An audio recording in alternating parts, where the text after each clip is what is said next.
All right, Ruthless fans, that jaw-dropping mid-season finale moment, well, technically moments, I don't know which one was more jaw-dropping, when we had, I believe, Andrew training his sniper rifle on Brian, or Andrew calling Mac, proving that he's not compromised. But this video is just going to get to the point of, do I think Brian will get killed? Now, let me put it this way.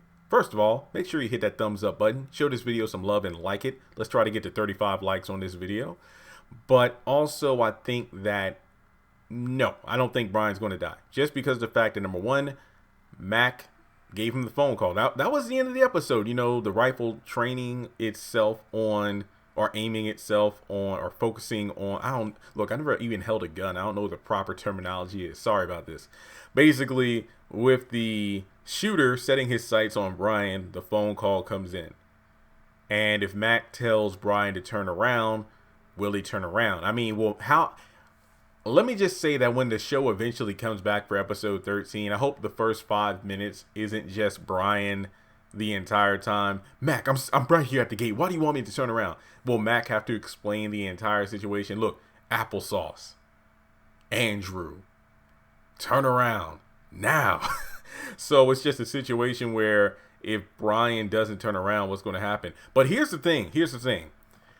What if Brian, it gets off the phone and he's about to turn around and he goes, what the? Because he recognizes a familiar vehicle pulling up to the compound.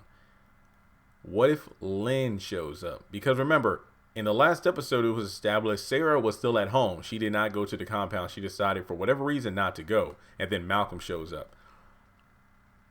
Poke is at the police station, so he's not going to be there. Melinda's supposed to come with dinner or whatever for him. The sheriff, you know, I doubt he's going to be there. So I feel like at this moment, you know, Brian might actually run into Lynn. Like maybe Lynn's going to pull up as soon as he's about to turn around and leave. Because remember, Cynthia told Brian that Lynn just up and left. I'll stay at the house to see if she comes back. But, you know, he's like, okay, fine.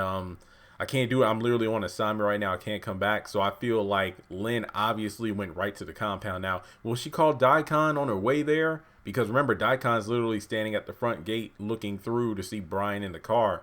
I feel like when it comes down to it, we might actually see Brian and Lynn at the front gate in an awkward situation similar to episode 6 Lost, where we had Andrew and Sarah in a very awkward situation, you know, where Sarah saw Andrew through the gate. Maybe it'll be a similar situation where Brian sees Lynn through the windshield of his cop car, and it's like, oh snap, that might be an interesting dynamic, because maybe if Daikon comes out, if he recognizes Lynn, then it might be a situation where he figures out that Brian is her husband and isn't a psychologist named Malcolm. I don't know. Remember, that's what Lynn told Daikon, that her husband's name was Malcolm and he's a psychiatrist. Instead, you have her husband who is FBI.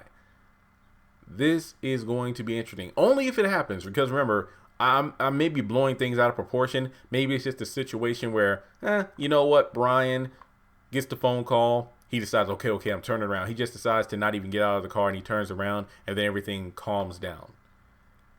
But then again, I mean, he theoretically could meet up with Lynn on her way there, because there's like apparently like one way to get to the compound, which honestly would make sense when you think about it, because of the fact that the only way to get to heaven is through knowing and accepting Jesus as your Lord and Savior. So when it comes to the Rakadushis and the Rakumas, wouldn't it be metaphorical to have, you know, only one route to their compound, since they say that's their heaven?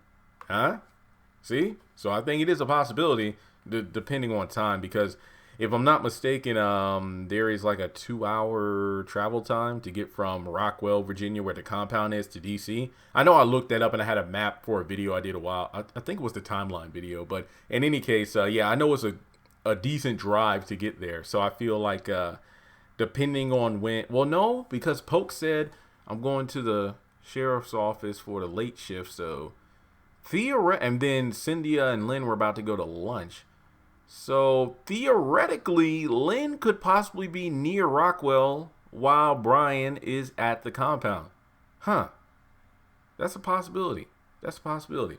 All right, well, we'll just have to wait and find out when the show eventually returns. But do I think Brian will get killed? No, I don't think so. I feel like, it's the mid-season titular character. I mean, obviously his name isn't Roof because it's Ruthless, not Brianless. But the show would be Brianless if he gets shot and killed. But I don't think Brian himself would get killed. That's what I think. So I just feel like the biggest question is, will Lynn show up when Brian's still there, or when Brian's like coming back and recognizes the car? I don't know, because I feel like that would be kind of awkward. If, let's say he's traveling back to the police station, he sees Lynn's vehicle going the other way, and then he turns around, and then let's say Lynn gets there, and then she's welcomed and everything by Dicon, but then the sheriff is coming back.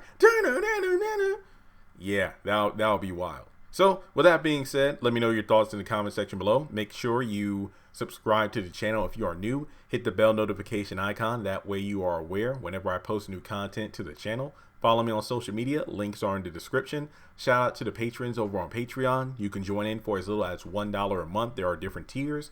Or you could just donate to the channel on PayPal or Cash App. Thanks so much for tuning in, and I'll talk to you soon.